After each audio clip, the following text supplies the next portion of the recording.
Boa noite, gente boa. Então, meus santos, vocês que então já estão nessa live, nesta noite, então, em que o Centro Loyola de Fé e Cultura, com a rede Servir e toda a equipe de espiritualidade da província dos Jesuítas do Brasil, se alegra então com a sua presença, com a sua participação. Hoje nós, nessa sequência dos temas de espiritualidade, vamos aprofundar um pouco mais sobre a realidade, então, do ser contemplativo na ação, ou seja, aquela que é a síntese naciana entre oração e missão. Aqui, então, o desejo é justamente unir a espiritualidade e também esse compromisso no mundo, né? Ou seja, aquilo que nós poderíamos falar de uma vida ativa como espaço também de contemplação mística do serviço. E nós vamos, então, nesta noite, contar, e já está aí conosco, então, o irmão Davidson Braga, jesuíta, que hoje, então, tem a missão e a responsabilidade de nos ajudar e animar também na companhia, né, do Brasil, como sócio do Provincial. Ele que é formado também em psicologia, tem ajudado tantas pessoas, é missionário, que tão dedicado e hoje então nos ajuda a aprofundar um pouco mais sobre esse tema. Então é com você, irmão, fique à vontade, a casa é sua, e aí você nos ajuda nesta noite. Bem-vindo.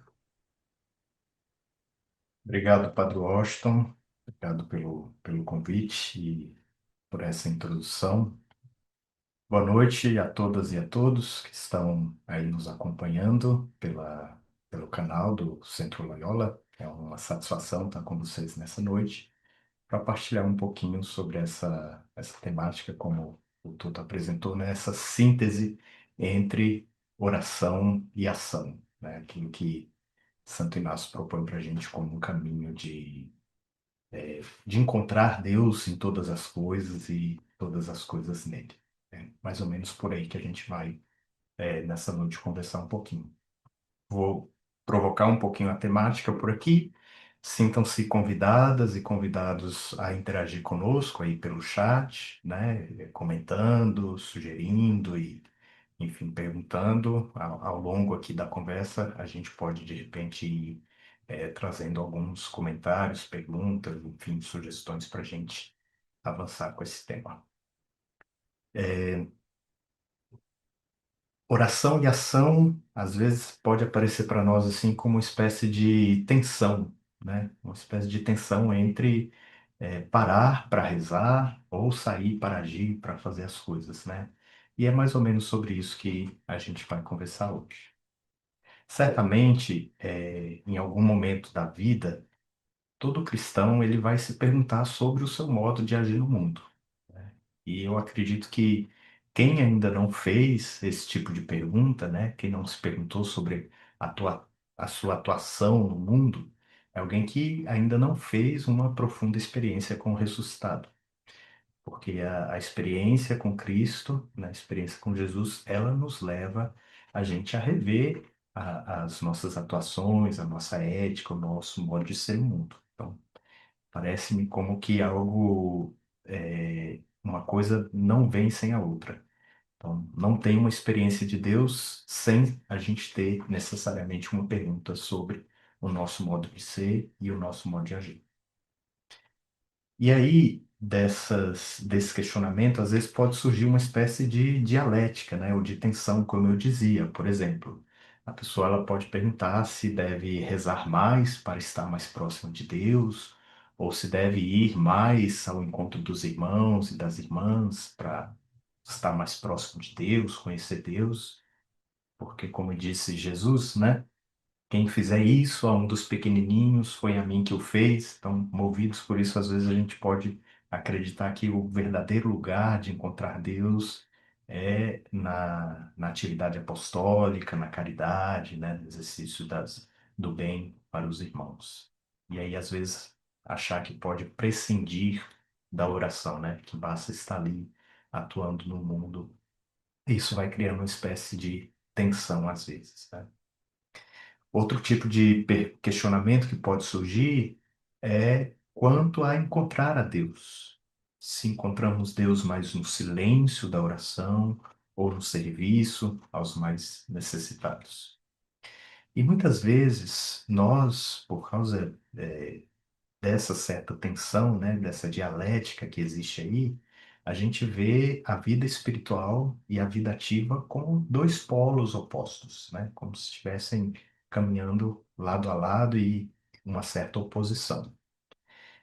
E claro, diversas passagens bíblicas, né, e o modo como nós interpretamos essas passagens nos levam a esse posicionamento, né, de colocar de um lado a vida espiritual e do outro lado a vida ativa.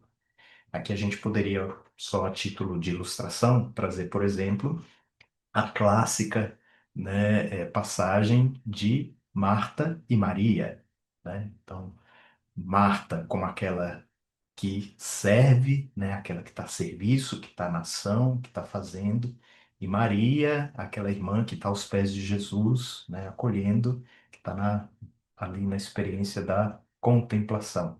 Então, muitas vezes nós colocamos uma interpretação dessa passagem como se tivesse que escolher entre ser Marta e ser Maria, ou como se uma dessas atitudes excluísse a outra, né? Então, aqui para dar um exemplo de como as passagens bíblicas por si, quando não são bem interpretadas, pode nos levar a essa oposição entre a ação e a contemplação. Na prática, o que acontece algumas vezes é que, às vezes, estamos na contemplação e sentimos que estamos parados, achando que deveríamos estar fazendo mais, ou que o que fazemos é muito pouco, né? Deveríamos estar atuando mais. E às vezes sentimos uma ansiedade quando estamos agindo, porque achamos que deveríamos estar rezando mais. Estamos fazendo muitas coisas, estamos atuando muito na vida, no mundo, fazendo muitas coisas e deveria parar, deveria rezar. Então, essa espécie de tensão que está aí. Diante disso é que se apresenta essa proposta de Santo Inácio, né? Essa espiritualidade inaciana nos convida a não escolher entre a ação e a contemplação, mas integrar. Então, a espiritualidade inaciana, de um modo, nos oferece um caminho para que sejamos contemplativos na ação, né? Então, é disso que se trata a conversa de hoje, né? Não se trata de equilibrar a ação e a contemplação como duas coisas separadas, mas perceber que elas estão profundamente unidas, onde a oração alimenta a ação e a ação se torna matéria para a oração, né? Aquilo que a gente reza, a gente atua segundo aquilo que a gente reza e a gente reza segundo aquilo que a gente atua. É sobre isso que a gente vai conversar um pouquinho hoje. Bom, no coração da contemplação inaciana, né, da espiritualidade inaciana, nós temos essa expressão, né, que ela vai aparecendo gradualmente, vai se construindo ao longo dos exercícios espirituais de Santo Inácio, que é encontrar Deus em todas as coisas e todas as coisas em Deus, né? Isso é uma espécie de, digamos assim, de pilar da espiritualidade inaciana, né? Que nos ajuda a perceber que Deus ele não está confinado à capela, né, aos momentos de oração formal, ele não está preso, né, a um tempo de oração dedicado a uma liturgia, né? Ele está, na verdade, ativamente presente no mundo, né, atuando, ou como Santo Inácio diz, trabalhando em todas as coisas. Ele usa muito essa expressão, né? Deus age e trabalha em todas as coisas, né? E nisso, nas nossas relações, nos desafios que vão se nos apresentando, né, na nossa vida, na nossa caminhada, nas coisas belas, nas coisas bonitas, né, que estão aí, mas também nas experiências mais desagradáveis, né, na dor, na tristeza, no luto, enfim. Deus está agindo e trabalhando em todas essas experiências da vida, né? Ele vai se permitindo revelar.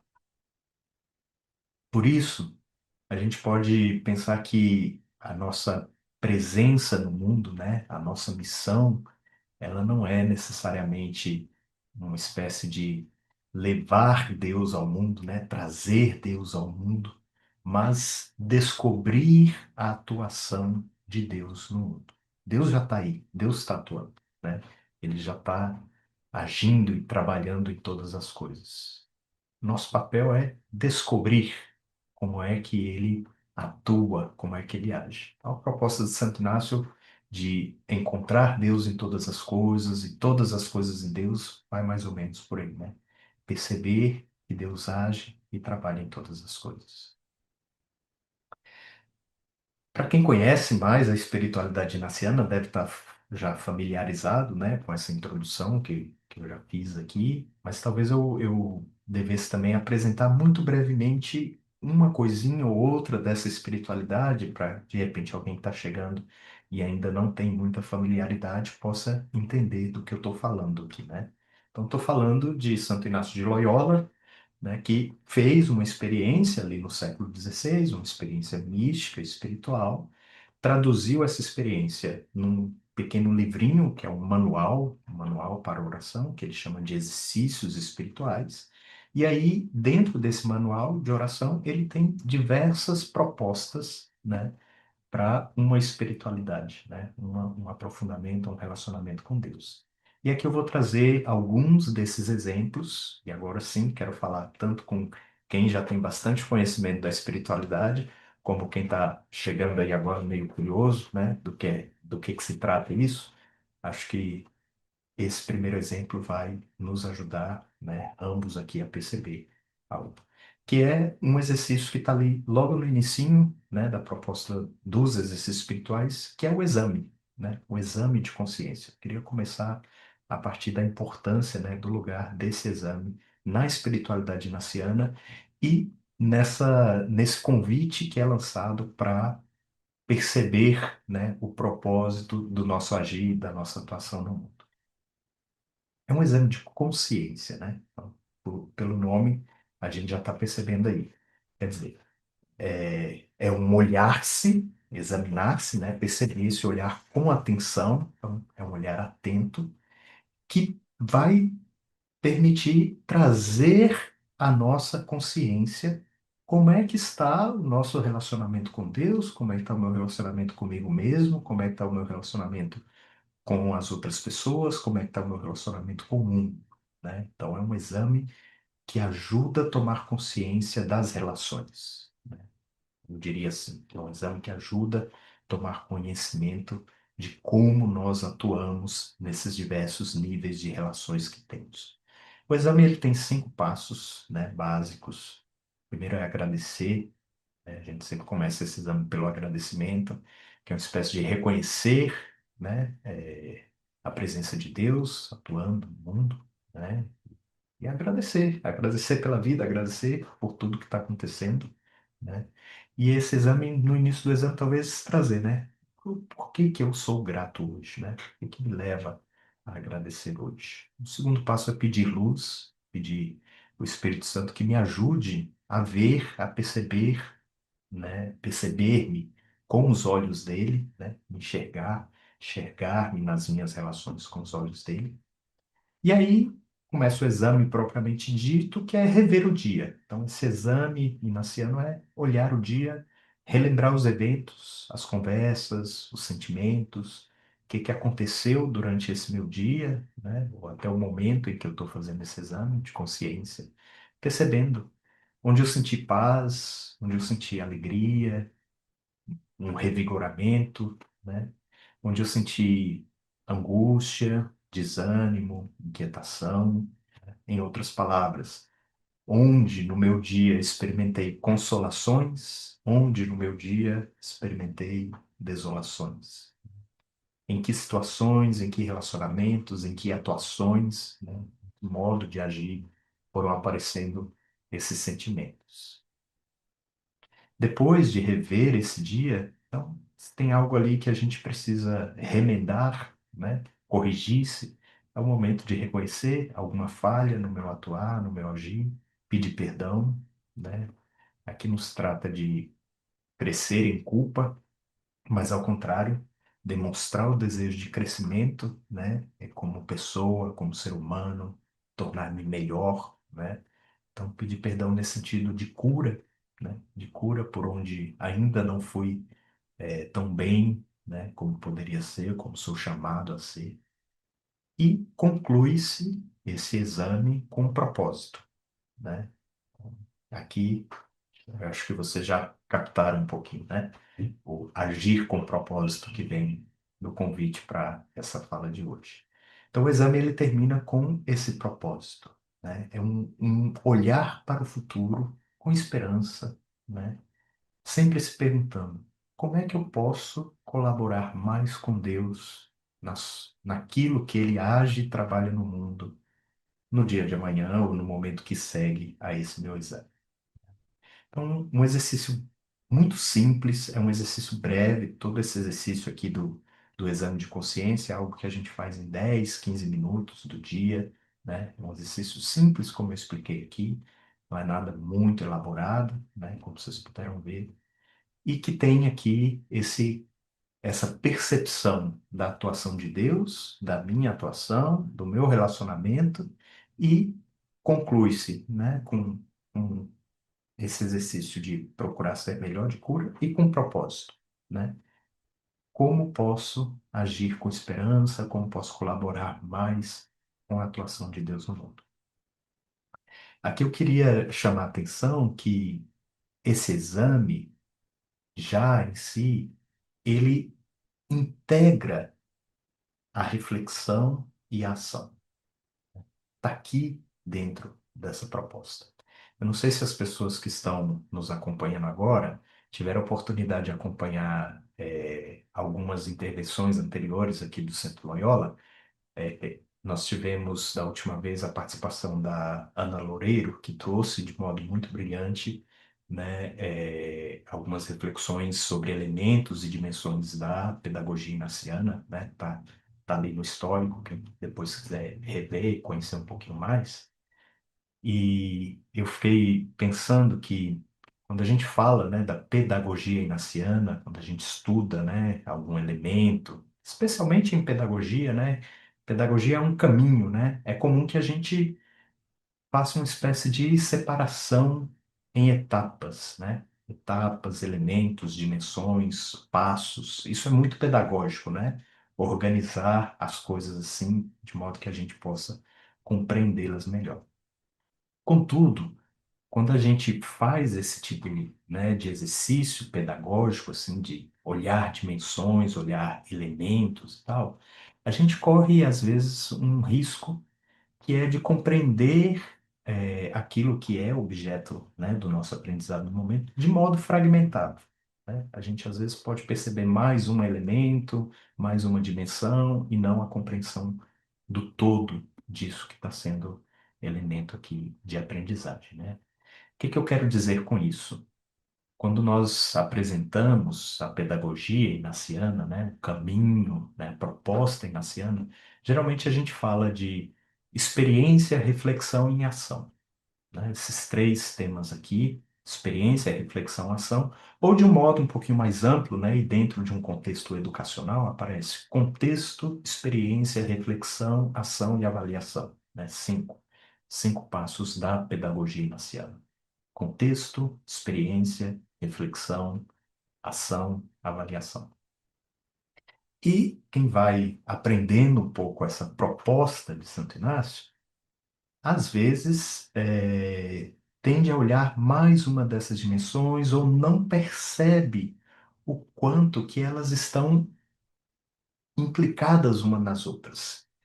E que esses elementos ou passos ou dimensões da pedagogia inaciana, elas não estão necessariamente sequenciadas e nesta sequência, né? Isso aqui é uma proposta pedagógica que a gente organiza, a proposta inaciana, mas nem sempre é um caminho assim tão clarinho, em que a gente senta contexto, experiência, reflexão, ação, avaliação. às vezes é tudo ao mesmo tempo agora, né? Tudo está muito implicado uma coisa na outra. Então, às vezes um passo vem antes do outro, às vezes se invertem, né, nesse caminho. É, mas o que é preciso marcar é que esses elementos devem estar ali. Quando a gente fala de uma experiência a partir, uma experiência inaciana, uma proposta inaciana, algo que vem dessa proposta de Santo Inácio de Loyola, então, necessariamente, pelo menos esse tríptico básico, né, experiência, reflexão e ação, deve estar de algum modo. Por exemplo, acho que para deixar mais claro o que que eu quero dizer aqui, vamos tomar exemplo de um bolo, né? Um bolo, ele pode ser feito tem alguns elementos básicos para que a gente entenda que é um bolo, né? O que que é um bolo? Então tem ali, sei lá, ovos, né? Tem algum tipo de gordura, pode ser margarina, óleo vegetal, enfim, depende da pessoa que está usando. Algum tipo de farinha, né? Pode ser aveia, pode ser trigo, enfim, depende, né? Tem algum outro líquido, um leite, um suco, algo, né, que ajuda ali na composição dessa massa para deixar um pouquinho mais mole. Então a gente percebe os ingredientes, mas os ingredientes, eles não são bolo em si. Mas quando a gente come um bolo, né, esses ingredientes estão ali presentes. Eles, de algum modo, ajudam a fazer com que o bolo seja bolo. O que que eu quero dizer? A experiência, a reflexão, a ação, né, o contexto, a avaliação, são coisas que devem estar presentes numa experiência, numa proposta inaciana. Mas não é que necessariamente a gente vai ficar olhando aqui, isso aqui é reflexão, isso aqui é ação, isso aqui. Às vezes, para que a experiência ela seja completa, ela deve vir para a gente como um bolo, né? Onde esses elementos estão unidos e transformados. Isso aqui eu acho que é importante nesse início de conversa para a gente avançar um pouquinho mais naquilo que eu estou querendo propor aqui, dessa síntese entre reflexão e ação que pode nos ajudar a viver com um propósito.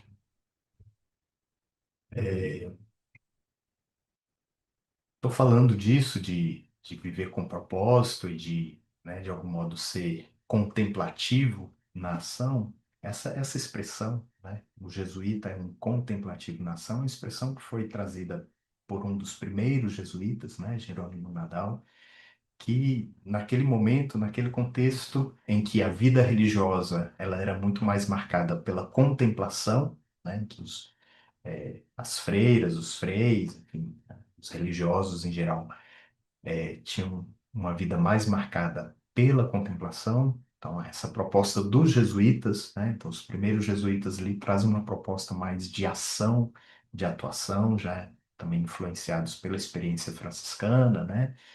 De não estar mais nos mosteiros, mas nos conventos ali, mais próximos nas cidades, mais interação, né, com o mundo concreto, com o mundo real, não tão separados.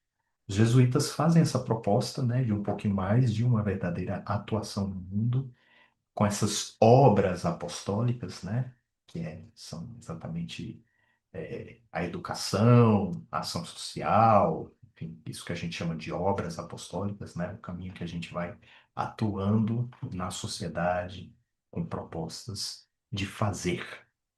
Então é nesse contexto que Nadal traz essa proposta de contemplativo na ação. Então, o jesuíta ele é um contemplativo na ação. O que quer dizer isso? Ele está atuando, enquanto ele está atuando, ele está percebendo a ação de Deus. E ele está colaborando na ação de Deus nessa atuação. Ele está rezando, mas enquanto ele está rezando toda a atuação de Deus nisso. Então, as coisas vêm junto.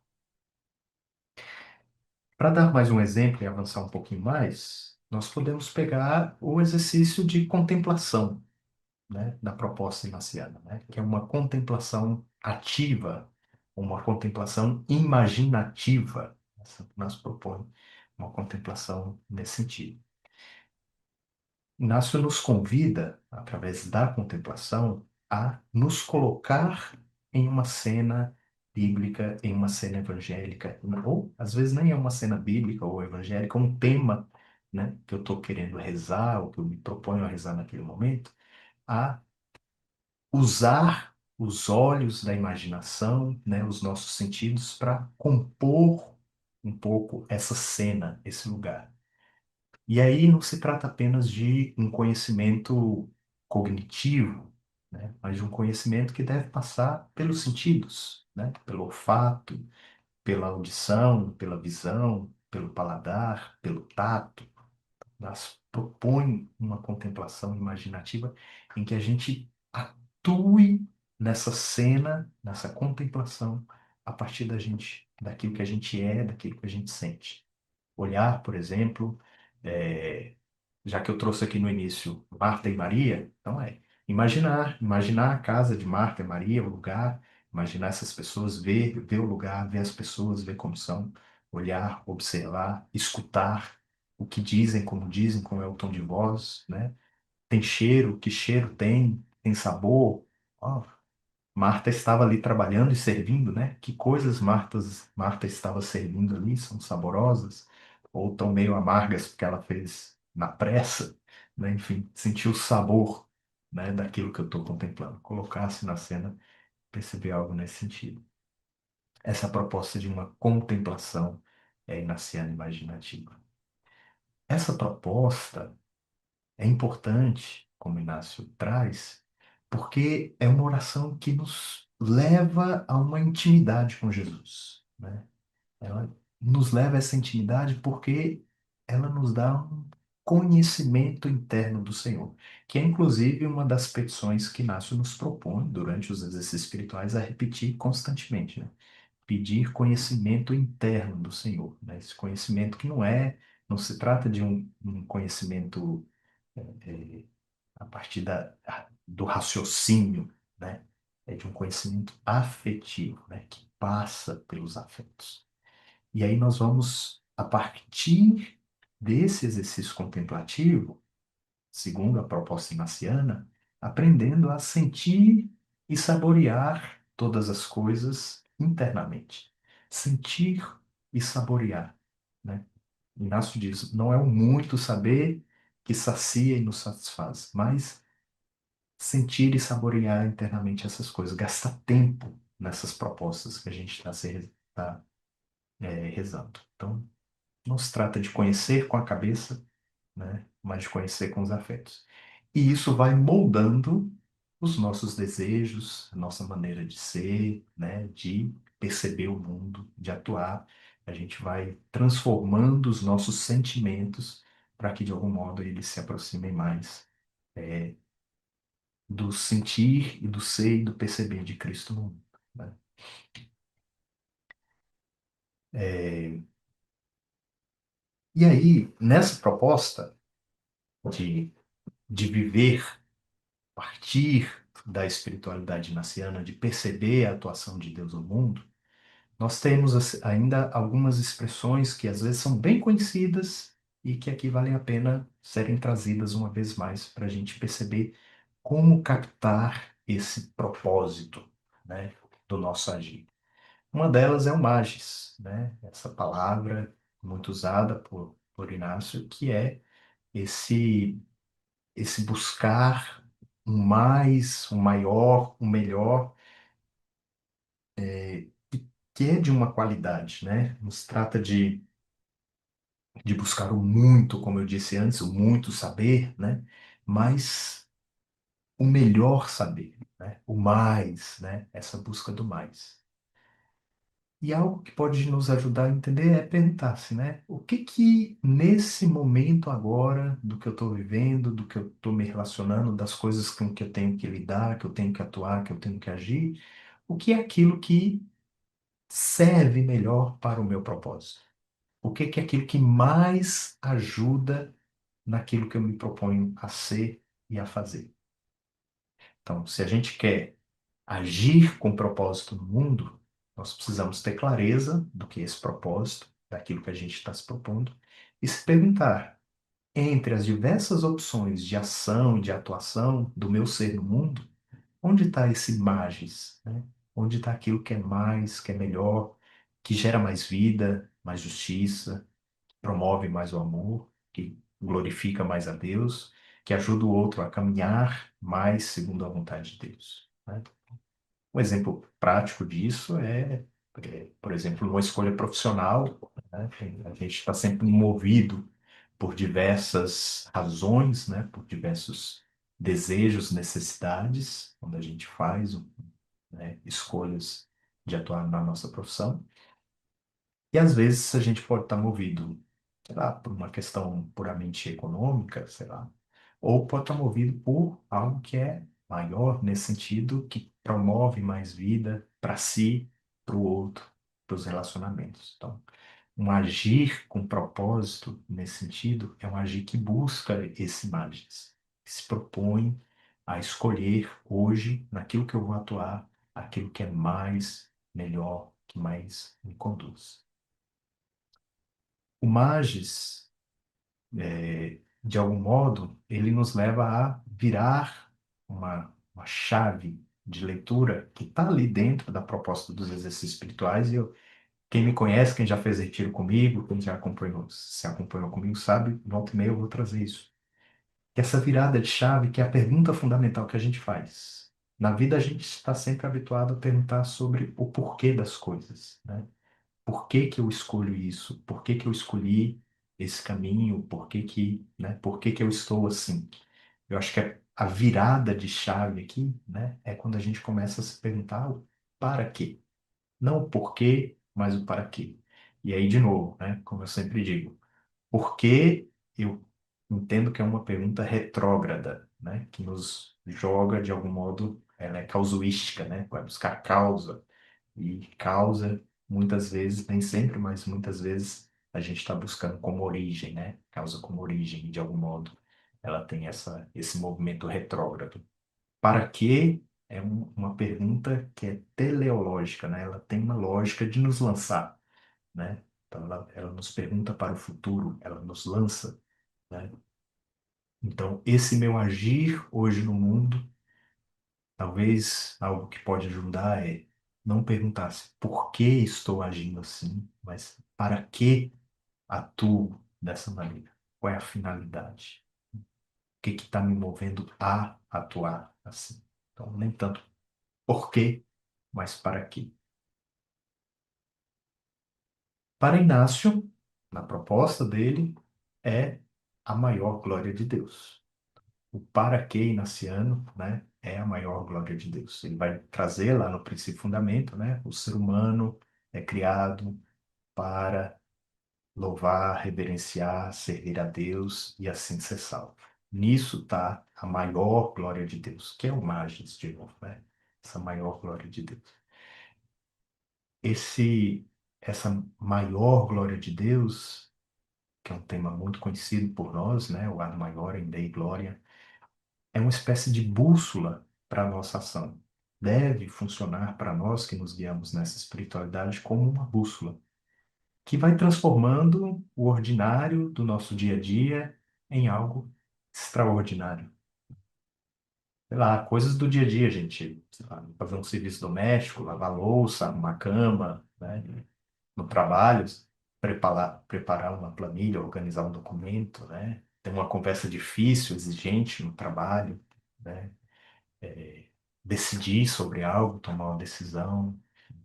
Tudo isso, toda a nossa atuação no mundo, ela pode ser feita para a maior glória de Deus. Ela pode ser guiada, ser orientada por essa espécie de bússola, né? É sempre nos perguntar, se eu agir dessa ou daquela forma, eu estou fazendo isso para a maior glória de Deus? Estou buscando, né? Um exemplo prático disso, por exemplo, quando um professor está preparando sua aula, né? Ele pode estar ali simplesmente transmitindo conteúdo, né, e tal, mas ele pode reconhecer que está ali transformando mentes, né, corações, colaborando com esse, esse trabalho de Deus na obra criadora, né, ele está lançando uma ideia, seja de preservação, né, da nossa casa comum, seja de cuidado nas relações interpessoais, seja sobre posturas éticas, enfim, né? Então, tem a ver como a gente se propõe a fazer essas coisas, como a gente se propõe a atuar. Então, isso vai fazer, por exemplo, que a gente se pergunte, né? Não por que eu me tornei o que eu sou, mas para que eu estou sendo aquilo que eu sou. Então, de novo, o exemplo do professor que eu acabei de dar, não tanto que eu perguntasse por que eu me tornei professor, mas para que eu estou sendo professor hoje, estou atuando. Então, buscar o propósito nesse sentido, essa pergunta para quê e essa busca da maior glória de Deus pode nos ajudar. Um último termo assim da espiritualidade naciana que deve estar muito presente e nos ajudar é a tal da indiferença. Para quem já está habituado com a linguagem naciana, não se trata aqui da indiferença como lugar comum, né? Mas dessa indiferença naciana. O que que é? É tornar-se indiferente a todas as coisas criadas em vista do fim para o qual eu sou criado. Então, não é tornar-se indiferente por ser indiferente, mas indiferente em vista do meu para quê.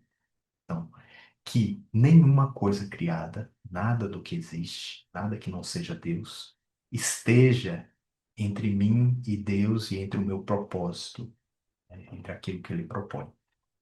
Para mim, para a vida, né, para os meus irmãos, para as minhas irmãs, né? Então, nessa busca do magis, nessa busca da maior glória de Deus, do melhor, nessa busca desse propósito de vida, é importante fazer esse exercício de buscar essa indiferença. Não é uma apatia, né? Não é um não se importar, né? Por isso que é um conceito, às vezes, muito desafiador para a gente compreender. Significa essa profunda liberdade interior, em que a gente está desapegado. Está desapegado de resultados, está desapegado do sucesso, está desapegado de fracassos, né? De saúde, de doença, enfim, onde a gente está buscando estar radicalmente disponível para fazer a vontade de Deus. Então, Inácio, por exemplo, propõe, né? Eu, diante de Deus, prefiro estar com Ele, seja na saúde ou na doença. Eu não prefiro a saúde ou a doença, eu prefiro fazer a vontade de Deus. Seja com saúde, seja com doença. Eu prefiro fazer o que ele está me propondo. Essa é a liberdade naciana, né? Que a gente se torne indiferente de todas as coisas, de tal modo que a gente não queira, né, naquilo que cabe a nós, mais saúde ou mais doença, mais riqueza ou mais pobreza, mais honra ou desonra, vida longa, vida curta, e assim por diante em todas as coisas. Buscando somente aquele para que a gente foi criado.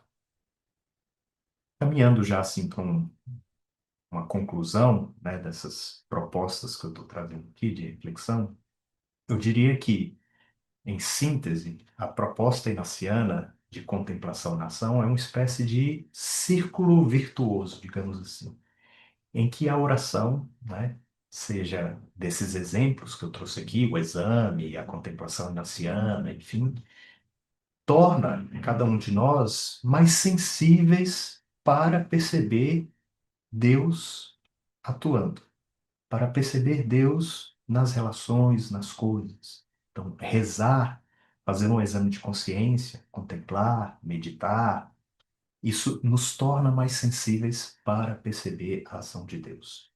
É uma via. Por outro lado, a nossa ação, né, aquilo que a gente faz, atua, a nossa vida, o nosso trabalho, os desafios, dá a nós uma espécie de matéria, né, ou de material concreto para a gente levar a oração. Então, eu rezo na oração, eu vou me tornando sensível para perceber Deus atuando e para eu atuar segundo Deus no mundo. Enquanto eu atuo no mundo, tudo aquilo que eu vou rezando, que eu vou vivendo, eu trago isso para a minha oração, né? E eu rezo a partir da vida concreta. Essa espécie de círculo virtuoso que eu diria aqui, né? Então, A ação leva à oração e a oração leva à ação e assim simultaneamente, uma implicada na outra. E aí eu vou lembrar o exemplo aqui do bolo. Isso aqui que eu estou falando, né, de um círculo, de pegar um polo do círculo e outro aqui, é pedagógico, é didático, mas está tudo misturado. Nem sempre dá para clarificar quando que é oração, que é ação. Isso é importante porque não se trata de dois mundos, o mundo da oração e o mundo da contemplação. Quando a gente está falando de ser contemplativo na ação, a gente não está falando disso, né, de dois mundos separados. A gente está falando de um fluxo contínuo, né?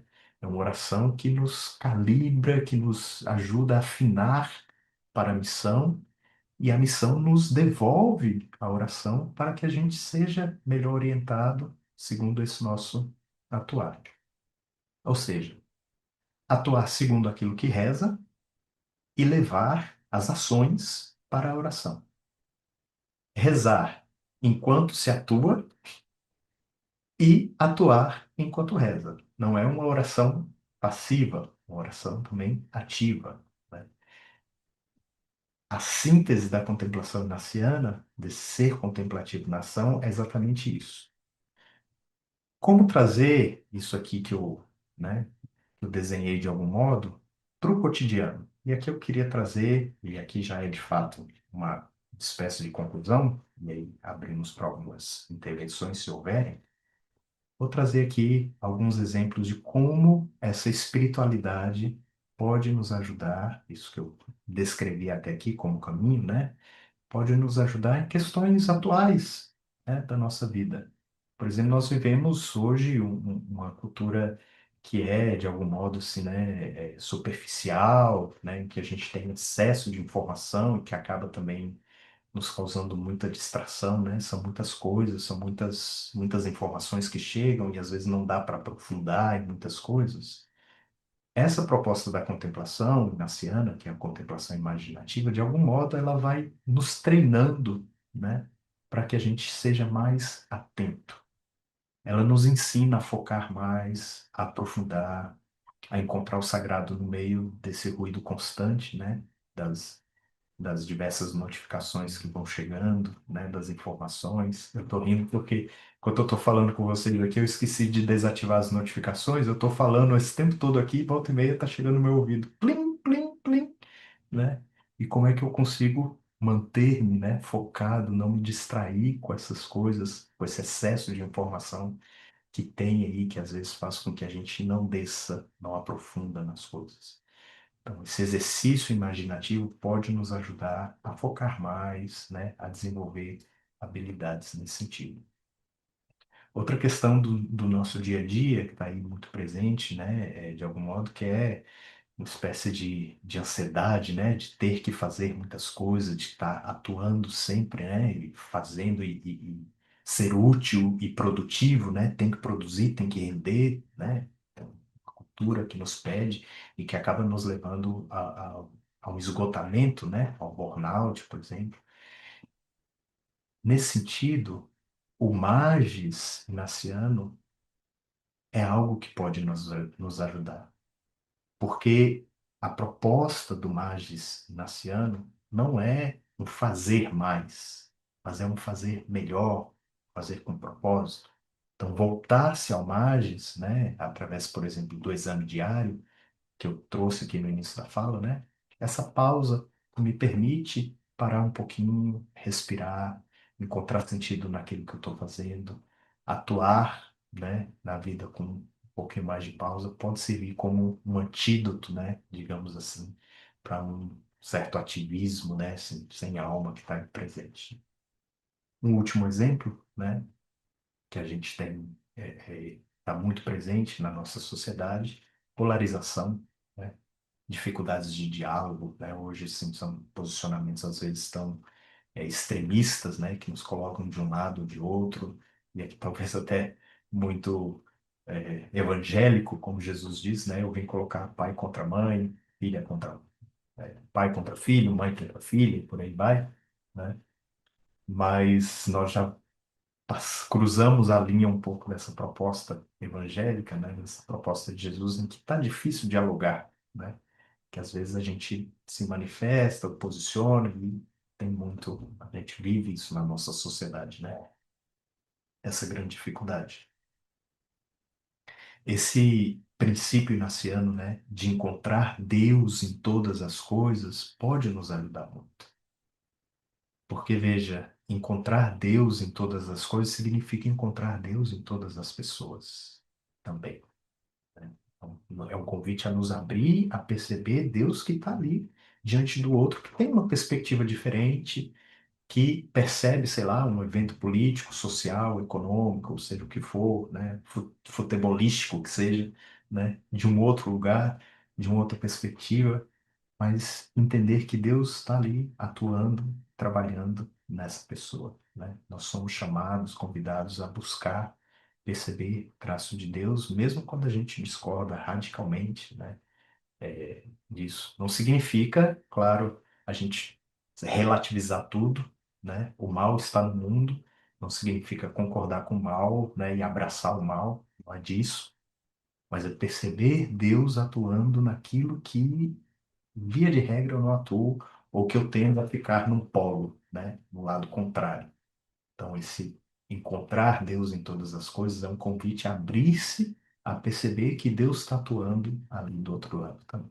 Então, só para trazer aqui alguns exemplos dessas possibilidades que a espiritualidade naciana abre para nós, de vivendo naquilo que é no dia a dia, no cotidiano, como aplicar um pouquinho esse, encontrar Deus em todas as coisas nele e sermos contemplativos na ação. Padre Washington, te convido de novo aqui, esse é um pouco, né, que eu trouxe, aí não sei se você quer complementar algo, refletir, trazer algo do chat aí, não sei se há, enfim, não sei se eu me alonguei muito, mas é início de conversa é isso. Não, excelente, obrigado, irmão, por essa partilha, por esse aprofundamento. Os comentários, né, das pessoas até o momento, justamente de muito agradecimento, primeiro pela própria linguagem, né, porque torna, né, esse conteúdo mais próximo à nossa realidade, ou seja, aquilo que a gente tem no dia a dia, porque as pessoas geralmente tendem a separar, né? Até mesmo na vida espiritual, essa tem um pouco essa tendência de dizer, enquanto eu estou no retiro, até que eu consigo viver, mas parece que no dia a dia a gente não consegue trazer, né? Mas eu acho que aquilo que você partilhou para a gente nos ajuda muito, e é importante dizer isso, né? De que aquilo que para Inácio, né, o ser contemplativo na ação, e que a espiritualidade naciana ela nos convida justamente a ir além, como você dizia, dessa dicotomia superficial entre oração e missão, né? Propondo justamente uma profunda síntese que transforma a vida ativa em um espaço também privilegiado de encontro com o divino. E aqui não se trata de alternar entre momentos de recolhimento e momentos de trabalho, mas sim de encontrar Deus em todas as coisas e todas as coisas também Deus, como essa máxima fundamental de Santo Inácio de Loyola, né? E este é, na verdade, o cerne, né, de ser contemplativo na ação no mundo em que vive justamente esse ativismo, como você falava, né? Ou seja, com os seus desafios que o mundo vive hoje, o nosso compromisso de serviço, então torna-se aí o próprio claustro, né? Muitas vezes nós fazemos aí neste mundo. Porque a vida ativa, né, as tarefas cotidianas e a missão em favor dos outros não são distrações, mas justamente o terreno onde a oração se enraiza e também floresce. Porque a verdadeira mística do serviço reside aí em realizar cada ação com a mesma atenção, amor e profundidade que dedicamos a um momento também de meditação. E aí a gente não pode separar uma coisa da outra. Dessa forma, então, a espiritualidade não é algo que se pratica antes de entrar no mundo, mas justamente a lente através da qual enxergamos e atuamos nele, ou seja, no mundo. Ou seja, é a capacidade de manter o coração unido a Deus enquanto as mãos trabalham.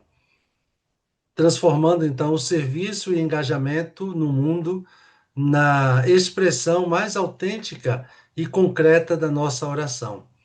Por isso a missão, quer dizer, a missão, portanto, torna-se a manifestação da nossa contemplação. Então, essa é a unidade que alimenta, né, a perseverança e o sentido também, também profundo do nosso agir. Né? Se a gente compreende dessa forma, não vamos separar uma coisa da outra. Mas muito obrigado, né, por essa partilha. E aí a gente começa com uma primeira pergunta. E aí, se você puder nos ajudar. Essa é a pergunta do João Paulino Pinto. Ele pergunta: Irmão Davidson, você então falou brevemente sobre contemplar também um tema. Se entendi bem, pode discorrer um pouco mais como fazer, e aí se você também pode dar um exemplo. Muito bem. Obrigado, Washington, por suas reflexões, né, que ajudam aqui também, por trazer essa pergunta aí do João, né, do João Paulo. João, veja só, espero que você esteja por aí ainda, né, nos ouvindo, nos acompanhando e que eu consiga ajudar um pouquinho. Eu teria dois exemplos, né, que eu tenho contemplado muito, né, ao longo da minha vida. Vou trazer um deles que é o tema da frustração, né? Se alguém já leu algo meu por aí, ou algo meia, né, eu já dei alguns exemplos disso. Durante muito tempo na minha vida, eu fui assim meio formado pelo sucesso, né? E a experiência da frustração sempre foi problemática, né? Quando alguém é pautado por ser uma pessoa de sucesso, então lidar com experiências de frustração não é nada fácil. Então, um pouquinho já mais trabalhado, avançado na espiritualidade naciana, nos exercícios, sobretudo no momento que eu já estava fazendo a segunda vez os 30 dias de exercícios, eu me deparei com a possibilidade de rezar isso, né? Rezar um pouquinho mais a frustração. E aí fui aplicar a contemplação inaciana, né? Não apenas a meditação, mas a contemplação nessa temática, né? E eu acho que aqui é um bom exemplo para você. Então eu comecei a contemplar. E aí a mesma coisa, né? Eu tô com esse tema, quero rezar esse tema, e aí eu vou pegar aquilo que é da proposta inaciana para uma cena evangélica, por exemplo, e vou trazer para isso, né?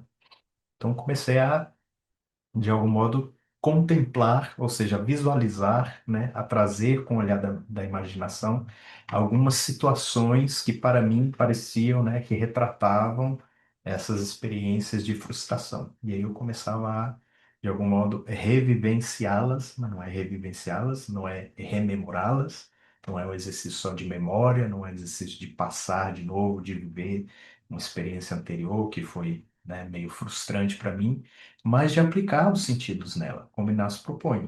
Então, nesse trazer a minha memória, ver esse lugar, ver essas situações onde eu passava por situações de frustração, de novo, ouvir, ver, sentir o cheiro, aplicar os sentidos e deixar-se fazer com a pergunta, né, que eu digo que essa pergunta virada, chave, né? Não por quê, não por que que eu estou sentindo esse fracasso, não porque eu experimento determinada situação com fracasso, mas para quê? Né? Para que isso que eu experimento com fracasso vem ainda como memória, vem como sentimento, né? Essa minha atuação no mundo, esse meu agir que eu experimento como fracasso é para quê? Ou seja, o que que Deus quer me ensinar, né? Me mostrar, me apontar a partir dessa experiência que de algum modo está aí.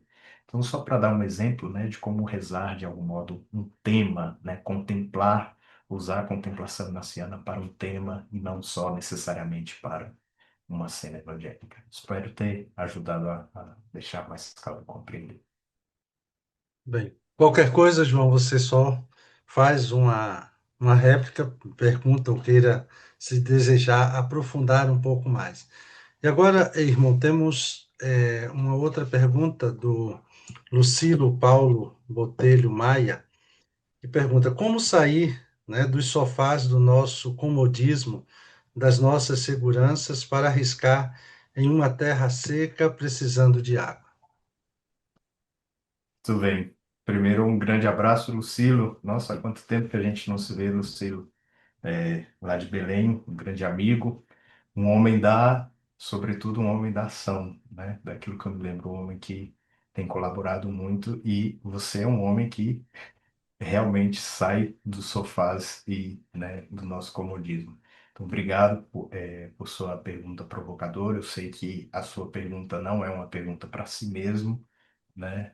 Daquilo que eu te conheço, mas eu sei que é uma pergunta para nós todos aqui, né? Que de algum modo tendemos, em algum momento, a ficar no conforto, né?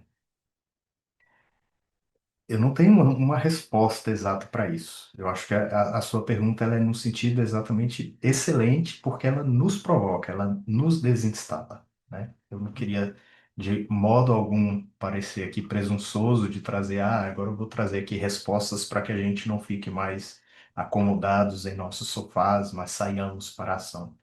Mas com base naquilo que eu trouxe como reflexão hoje, né, que é essa temática de ser contemplativo na ação, eu acho que ter presente isso.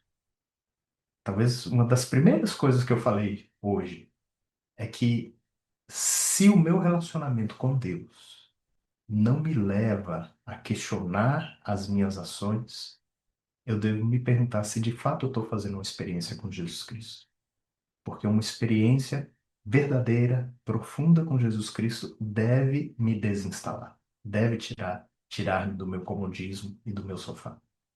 Então, a única coisa que eu voltaria a dizer, né, nesse sentido de continuar provocando, como você trouxe, Lucila, é isso. Vamos avaliar se estamos verdadeiramente fazendo uma profunda experiência com a pessoa de Jesus, porque essa experiência realmente vai nos tirar do nosso comodismo. Se ainda não nos tirou, é porque a gente ainda tem muito a crescer e precisamos rezar mais e melhor. Tudo bem, obrigado. Irmão, talvez para ajudar o Lucílio, então, uma outra perspectiva bíblica, Lucílio, que você pode tomar é, se a gente considera de que na nossa vida, até mesmo para que a gente possa sair, né, do nosso comodismo, dos nossos sofás, primeiro é superar aquilo que o nosso hino nacional já disse, que a gente tem que ficar deitado eternamente em berço esplêndido, né? Mas, tirando a brincadeira de lado, a gente precisa considerar algo que nos evangelhos tem uma narrativa que é aquele texto, se você vai visitar, aquele texto do paralítico que está há 38 anos à beira da piscina. Porque uma paralisia, ou muitas vezes uma doença, ela pode justamente nos servir, quando ela é bem administrada, né, é algo muito bom para a gente. É o caso daquele homem, que está há 38 anos ali à beira da piscina, e quando Jesus pergunta, por que Jesus não pediu a ele outra informação, simplesmente perguntou: Você quer ser curado? E ele não responde nem que sim, nem que não. Ele diz: ninguém me leva até lá. E aí, quando eu me movimento, alguém já pulou antes de mim na piscina. É justamente esse comodismo, né? Isso que nos deixa, às vezes, paralisados, que impede também de dar um passo além. Então, esse Magis, aquilo que o irmão falou também, o Magis Inaciano também nos tira dessa vida cômoda, porque a pergunta é sempre o que eu posso fazer mais, o que eu posso experimentar mais. Quer dizer, então, essa realidade que muitas vezes nós não estamos fazendo, não estamos buscando no nosso dia a dia. Eu estou satisfeito aqui, então eu recebo, não lhe faltava água, não lhe faltava o alimento, então por que que ele vai se incomodar de sair dali e ser curado? Então, nós temos que sair desse comodismo nesse sentido. Então, irmão, uma última pergunta que nós temos aqui, né, pensando no pessoal que também tem outras atividades. Então, a Maria de Fátima Cardoso Coelho, que nos pergunta como são esses exercícios inacianos. São maravilhosos. Como são? São maravilhosos. Maria de Fátima, a pergunta de fato, né, talvez quer um pouquinho compreender. é, Bom, os exercícios são, como eu falei ali no início, é uma metodologia, né? É uma proposta de oração, né? Tem um caminho pedagógico muito próprio que passa, né, primeiramente, talvez por compreender que eu gosto de trazer isso, né? Sempre que nós falamos, qualquer modo de rezar, seja oral, mental, né, vocalmente são exercícios espirituais.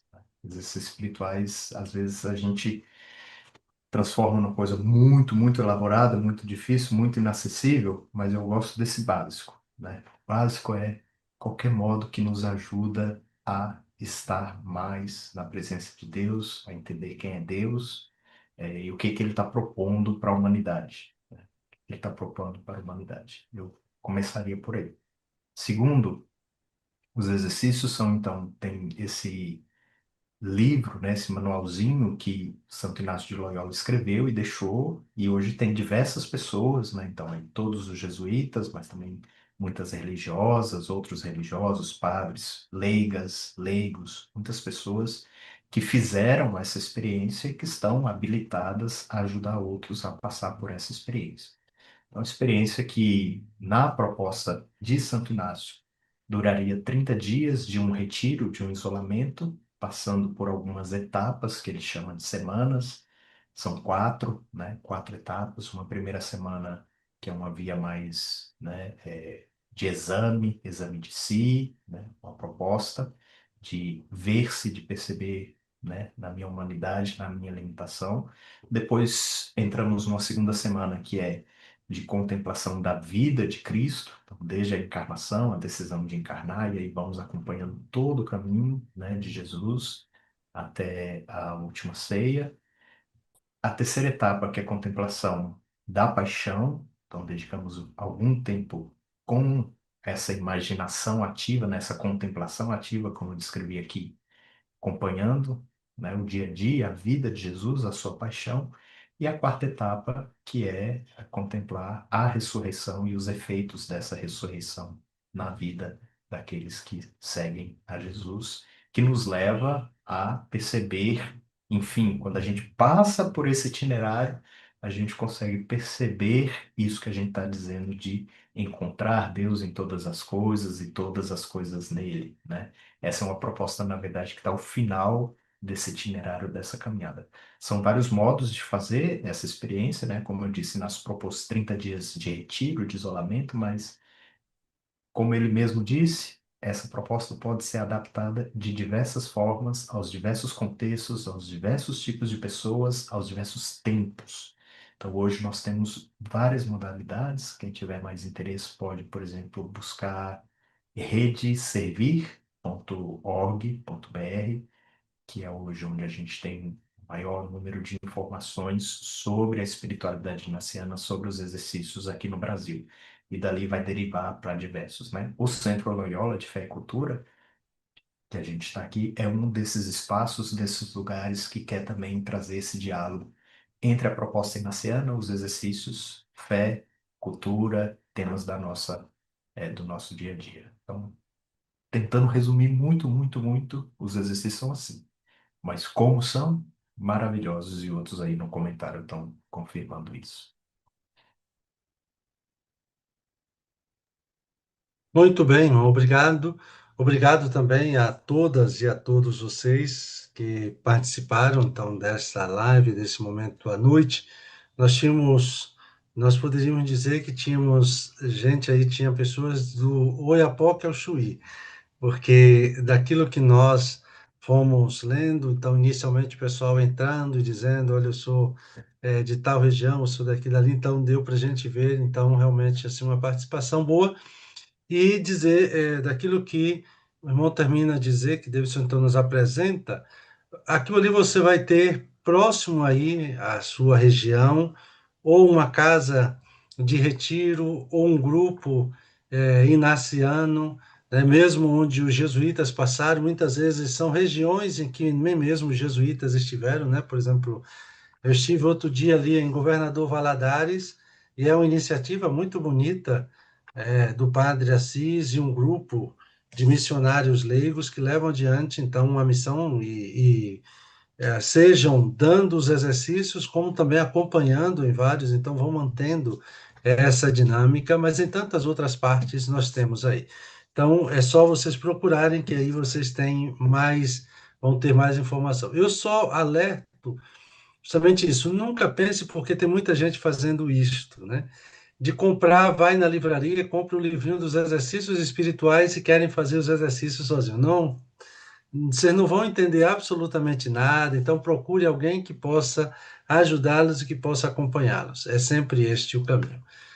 Irmão, então, com você, talvez uma última palavra, e aí para a gente encerrar o nosso encontro. Bom, obrigado. Minha última palavra é essa. Obrigado, gratidão. Obrigado pelo convite. Obrigado por partilhar essa noite, né? E dar esse espaço aqui para a gente aprofundar. Já que você me deu uma última palavra, eu vi aqui no comentário a Nazarena perguntou: irmão, é importante o silêncio para contemplar a nação? É fundamental, Nazarena. É importantíssimo, né? Silenciar, mas não permanecer no silêncio, né? E o silêncio inaciano tampouco é aquele nirvana em que você esvazia a mente e nada está acontecendo. Ao contrário, o silêncio inaciano é um silêncio cheio de barulhos, né, da vida, daquilo, né? Então é importantíssimo, porque se a gente não silencia, a gente não se ouve e, sobretudo, a gente não escuta Deus, não escuta a irmã, o irmão que está ali do lado. Então, silenciar é fundamental. Obrigado, obrigado a todas e todos que nos acompanharam até aqui. Gratidão, tamo junto. Vamos seguir aí, atuando, né, com o nosso propósito de colaborar para que esse mundo seja mais justo, fraterno, mais irmão. Beijo grande.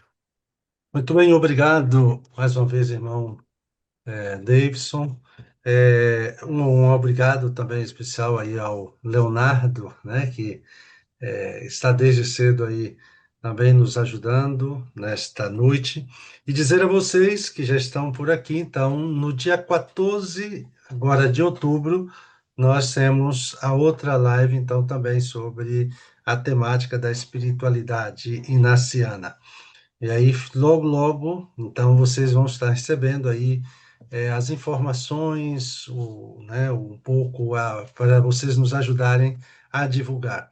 Esse é um espaço, se vocês também tiverem sugestões, às vezes, de temas da espiritualidade que gostariam de aprofundar um pouco mais, é só nos enviar e a gente tenta colaborar, ajudar com aquilo que é necessário. Um grande abraço, que Deus os abençoe, que na celebração amanhã, então, de Santa Teresinha, tenho muitas rosas também e um perfume agradável no coração. Um grande abraço, boa noite a todos e a todas.